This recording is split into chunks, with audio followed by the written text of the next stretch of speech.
As we'll be talking about open and closed word classes, which are also known as lexical for open and function for closed. Okay, so let's begin. These are the characteristics of open and closed word classes. So whenever I ask about the characteristics, you could list these even using your own words. Well, let's begin. Open word classes are the main carriers of information. We're going to see an example where this doesn't happen to be, but most of the times they are the main carriers of information. They can be subdivided into the following word classes: nouns, verbs, adjectives, and adverbs. They are the most numerous, and their numbers is growing all the time. You can make up new nouns all the time. In fact, it's going on right now. Verbs are derived from nouns nowadays, many of them. They often have a complex internal structure. This is related to morphology. So last class we studied morphology briefly, and we said that it's the study of the form of words. So this internal complex structure is due to their ability to add prefixes, suffixes, and sometimes we can have more than one stem. And they are generally the words that are stressed most in speech. You will see that in phonetics. So as they are considered, they are also called content words. As they are considered to carry the meaning, they are stressed in speech because it's the part that we want to highlight in the other person to understand, okay? Then when we talk about closed or function word classes, they can be categorized in the following word classes. They can be prepositions, conjunctions, pronouns, determiners, and auxiliary verbs. So it's not any verbs. If you take a look here, we have verbs as listed as an word class and as a closed word class. But the ones over here, you will see that auxiliary verbs, they are only 12, okay? So that's why they are considered to be closed word class. Then they help to understand how lexical units are related to each other.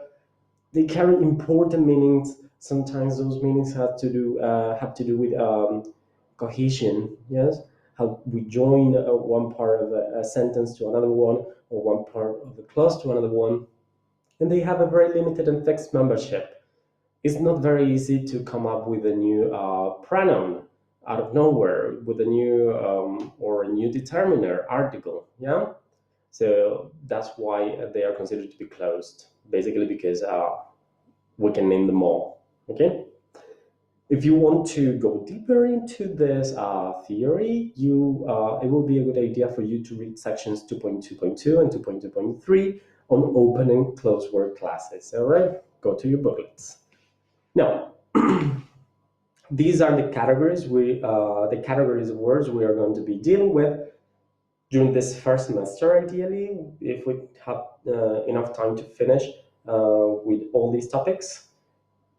So on the one hand, open word classes are the ones that are going to take up most of the semester, and then closed word classes, of course, which are important and we're going to be dealing with by the closing of the semester.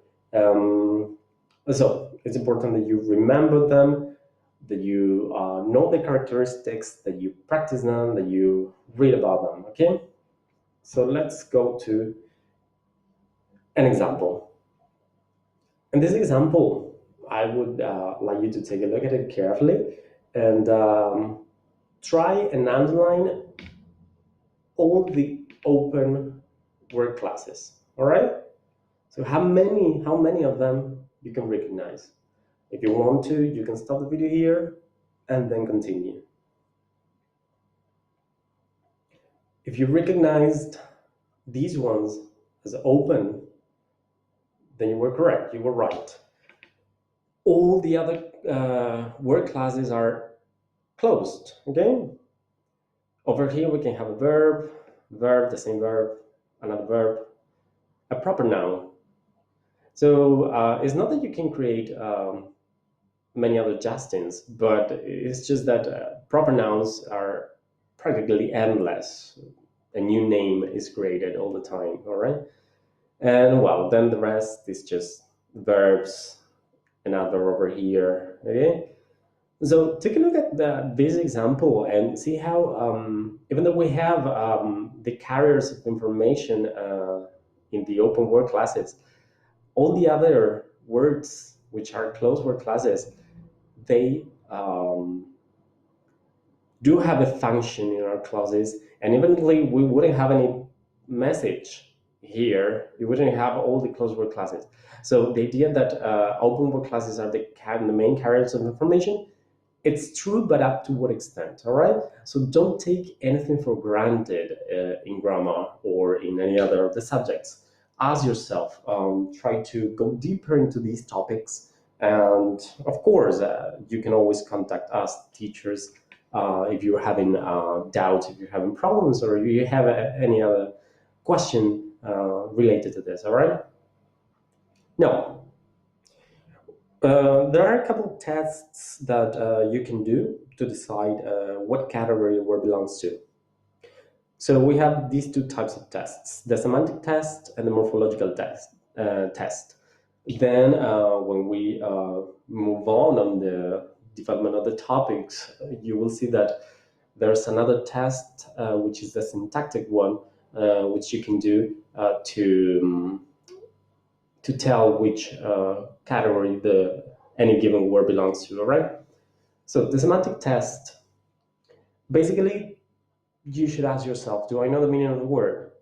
So if you know that the word table describes something that you used to have a meal on or to study lately,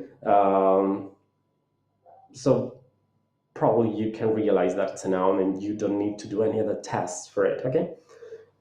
But then if the semantic test is not enough and you don't know the meaning of the word, you could try the morphological test, okay? And the morphological test has to do with analyzing the internal structure of the word, okay?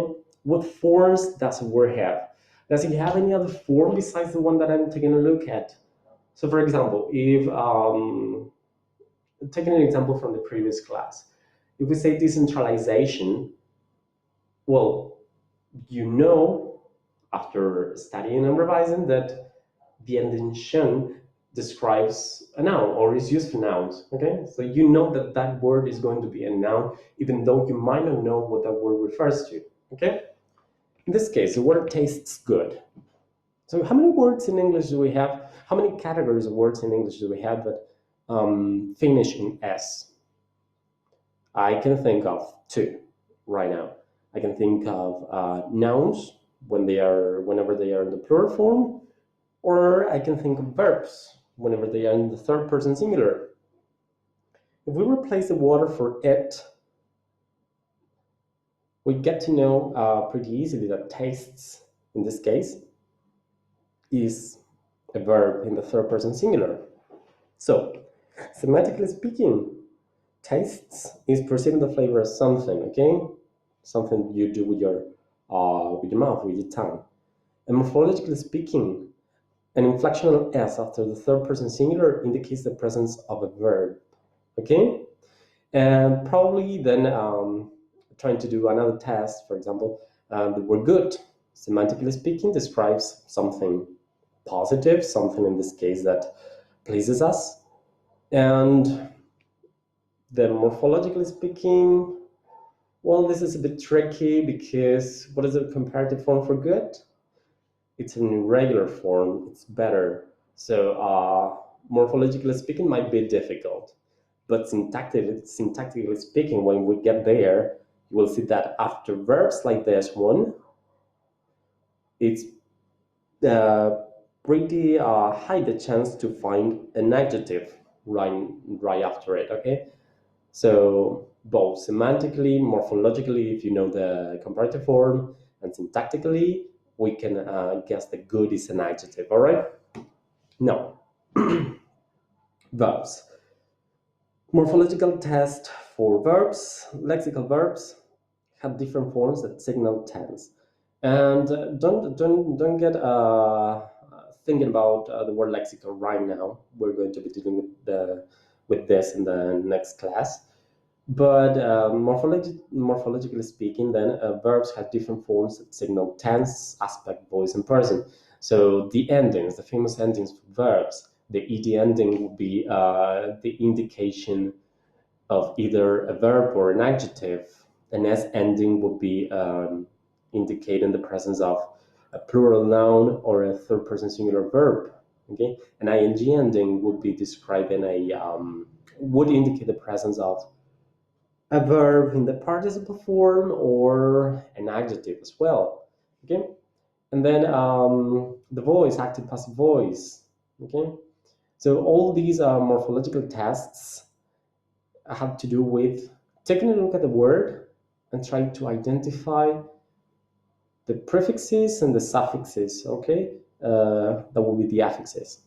Then, semantically speaking, lexical verbs or verbs, let's just say, they denote actions like jumping, processes like becoming, and states of affair that happen or exist in time, like being. Okay, so it's wrong to relate verbs only to actions. They are more than actions. They are more than that. Okay, so like thinking wouldn't be considered an action sometimes. Enjoying.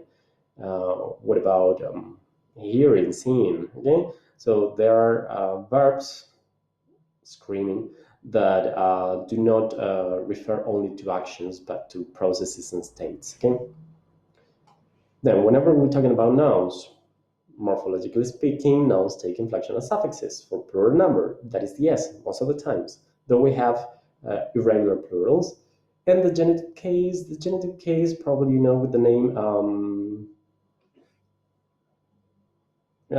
possessive case. Sorry, the possessive case, or whenever you're talking about Karen's dog, Karen's folder, that S is not for the plural, okay? It's not that you have many Karens, but you're talking about a relation or a possession about Karen, and in this case, the dog. There are some uncountable nouns which cannot have a plural. So, for example, sugar, you cannot say sugars, okay?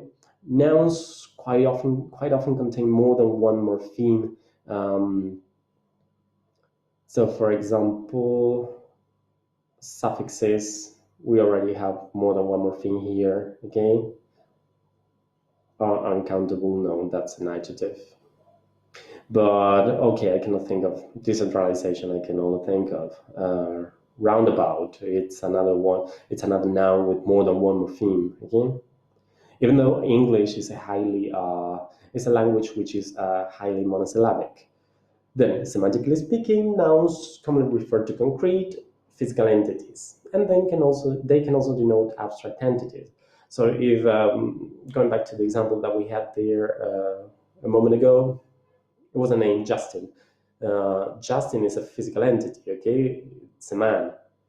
Then abstract entities would be something like peace. Okay, or happiness. That is an abstract entity.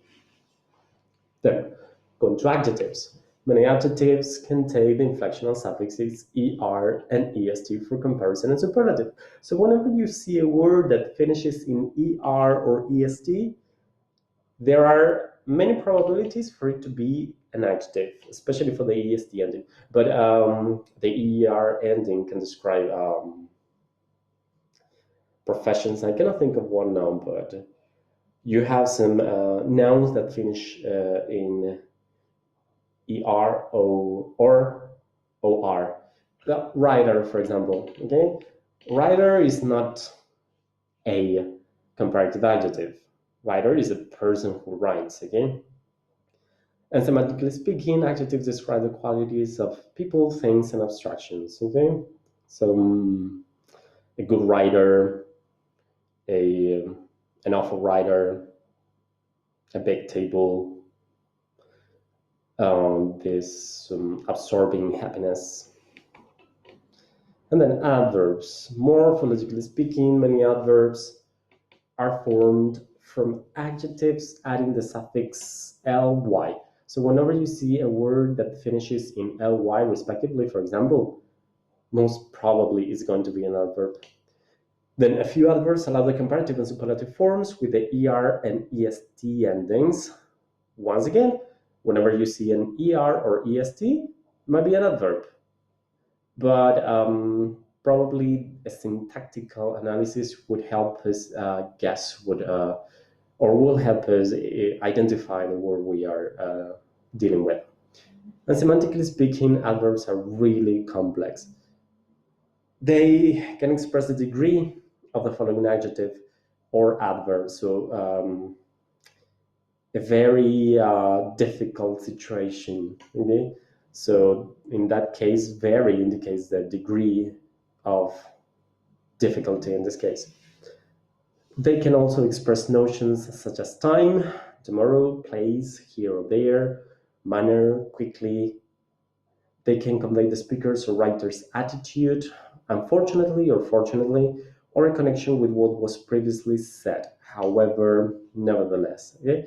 So semantically speaking, adverbs cover a lot of different meanings.